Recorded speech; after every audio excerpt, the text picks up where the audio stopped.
In the heart of America, nestled amidst endless golden fields of wheat, Manhattan lay sprawled under the benevolent summer sun. The town was a portrait of quintessential Midwestern tranquility, a silent testament to the undying American spirit.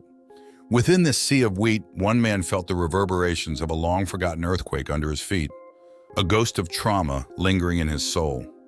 Detective James Burton, a hardened figure of late 40s, stared out the precinct window, his gaze fixed on the distant point where the cerulean sky kissed the golden horizon.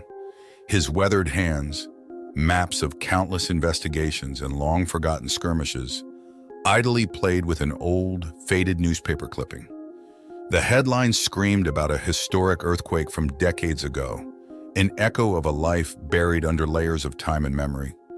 Burton was a man built from resilience and perseverance, shaped by an intimate dance with calamity and survival. A man who, at an impressionable age, had seen his world crack and crumble in an earthquake, had felt the unforgiving tremor swallow the ones he loved, leaving him broken amidst ruins. The quake was long gone, but its aftershocks lived within him, pulsating under his skin, surfacing in the form of relentless nightmares and an unwavering resolve to protect. His office was modest, a jumbled menagerie of case files, stacked books, and mementos from unsolved mysteries.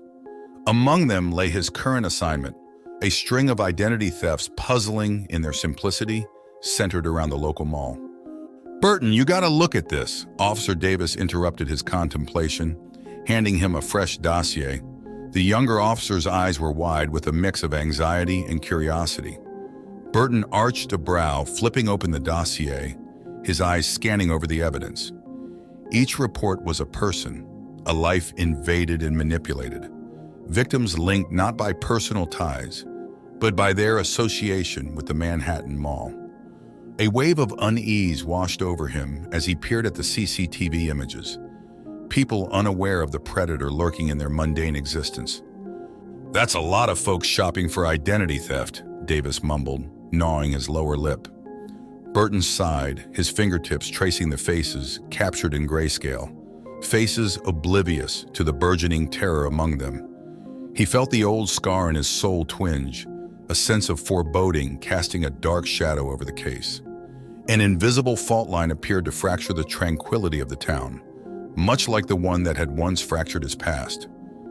As the sun set, casting long shadows over the quaint landscape of Kansas, Burton steeled himself for the investigation, ready to delve into the labyrinth that the seemingly innocuous mall had become. He understood, as he always did, that he stood on the precipice of an abyss, ready to plunge into the unseen depths below, spurred by a motivation that was as much a personal quest as it was a professional duty. The echoes of his past quake began to resound with the tremors of an unknown future, pointing towards a horror lurking just beyond the horizon. He knew his journey would be perilous, the danger invisible, yet he walked forward, haunted by the memories of the tremors that once shattered his world and the echoes that now threatened to shatter his sanity. The Manhattan Mall stood as an echo of American consumerism, a cathedral for the devout worshippers of fashion and trends. On its surface, it was nothing more than a hub of commerce, a place of pleasant banter, ringing tills and laughter. But for Burton, it was now a beast hiding its fangs beneath a facade of normalcy. Each day as he walked the polished marble floors, he felt the tremors of an unseen quake stirring beneath the shiny veneer.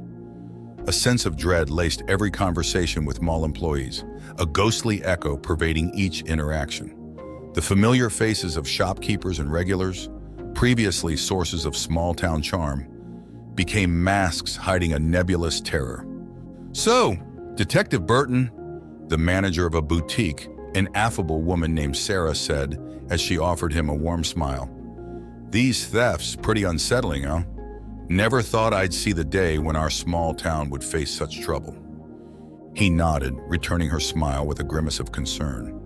"Yes, it is disconcerting. I'm hoping to get to the bottom of this soon." As he spoke, his gaze traveled over the patrons of the mall, scrutinizing the oblivious crowd. Each face was a person whose life could be ripped apart, invaded by an unseen force. He felt the old wound of his past trauma widen, the fault lines of his soul stretching as he grappled with the growing unease. His detective work took him from one end of the mall to the other, leaving no stone unturned. Days morphed into nights as he continued his investigation, poring over the victims' shopping habits, talking with the regulars, and examining the mall's blueprints.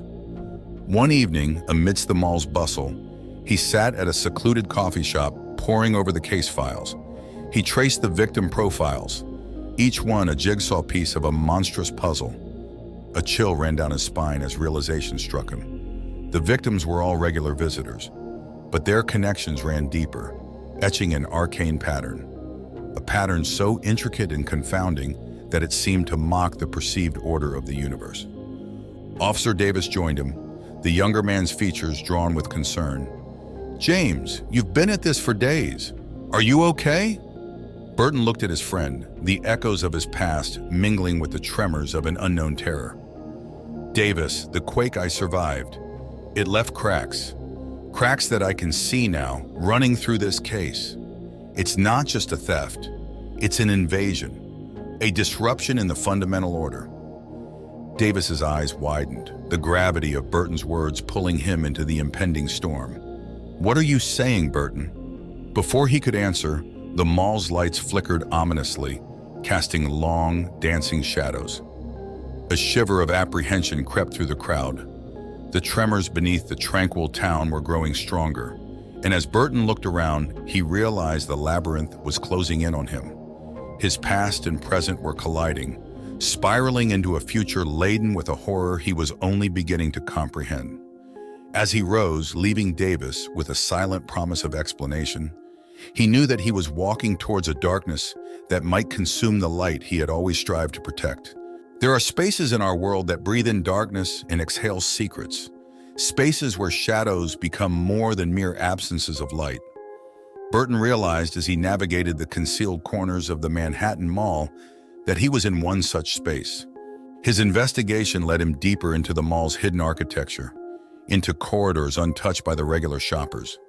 The hum of the mall's energy was replaced by an oppressive silence that hung in the air like a premonition. The walls around him no longer echoed with consumerism. Instead, they whispered of dread, their monotonous geometry now a maze leading into the unknown.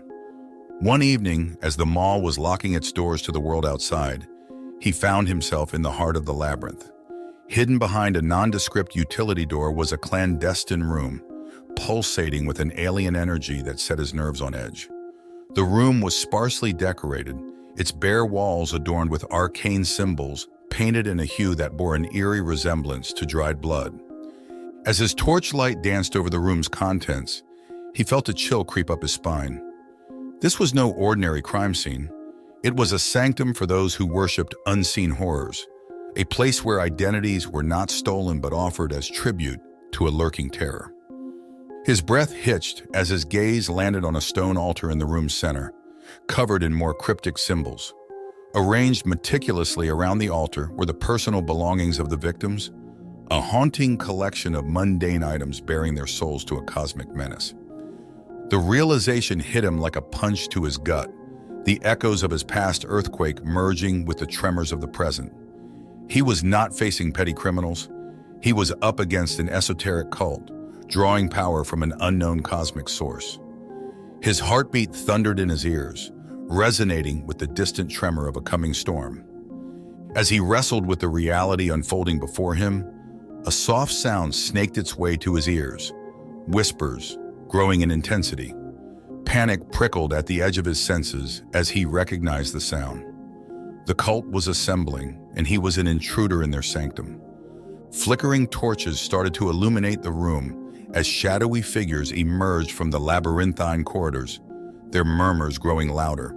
Their eyes, lit by the strange glow, burned with a fervor he had never seen before. They were the eyes in the dark, the disciples of an unseen horror.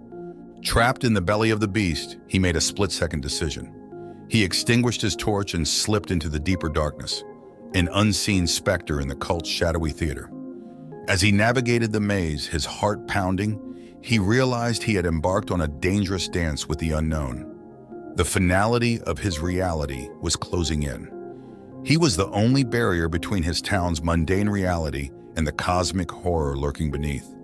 The echoes in the crowd had turned into a roar, and the tremors he felt were no longer just aftershocks of an ancient earthquake. They were the birth pains of a cosmic horror, a tremor of the stars ready to shatter his world once again. Underneath the star-studded Kansas sky, Burton emerged from the dark labyrinth of the Manhattan Mall, his heart thundering a chaotic symphony.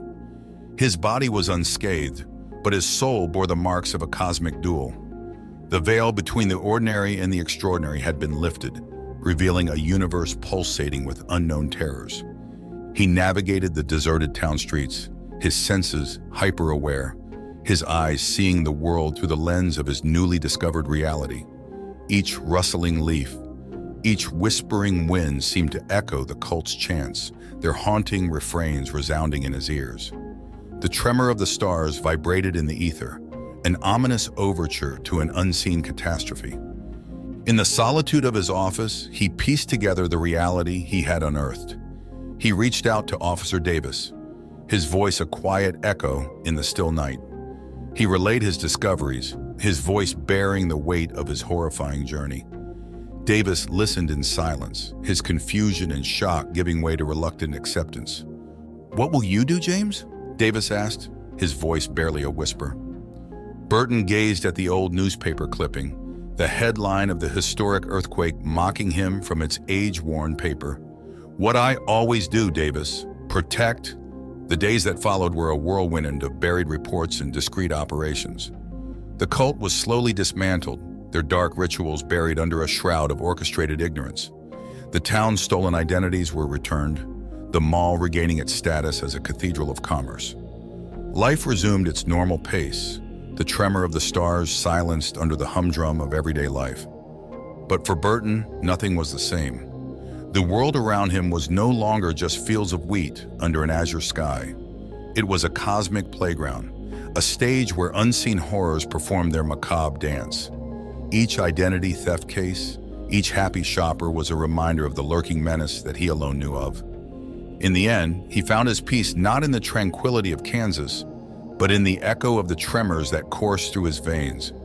His past was no longer a painful memory, but a guiding beacon in his dance with the cosmic unknown. He had seen the labyrinth beneath the facade of normalcy, heard the whispers in the crowd, and felt the tremor of the stars. He was changed, irrevocably, irrationally, but in his transformation, he found his purpose. Under the indifferent gaze of the cosmos, he stood as the solitary sentinel, the silent guardian of a truth too profound to share. He bore his burden with the stoic resolve of a man who had danced with destruction and emerged from the tremors, the echo of his past merging with the silent roar of his present. Amidst the wheat fields of Manhattan, Kansas, Burton stood his ground, the tremor of the stars a heartbeat in his pulse, a silent symphony to his solitary dance with the cosmos. Thank you for watching. If you enjoyed the video, like it and subscribe to our channel, where you can find more similar stories, and click on the bell icon to never miss one. There is plenty more cosmic horror to come from the Eldritch Tales Factory. Stay tuned, and until next time.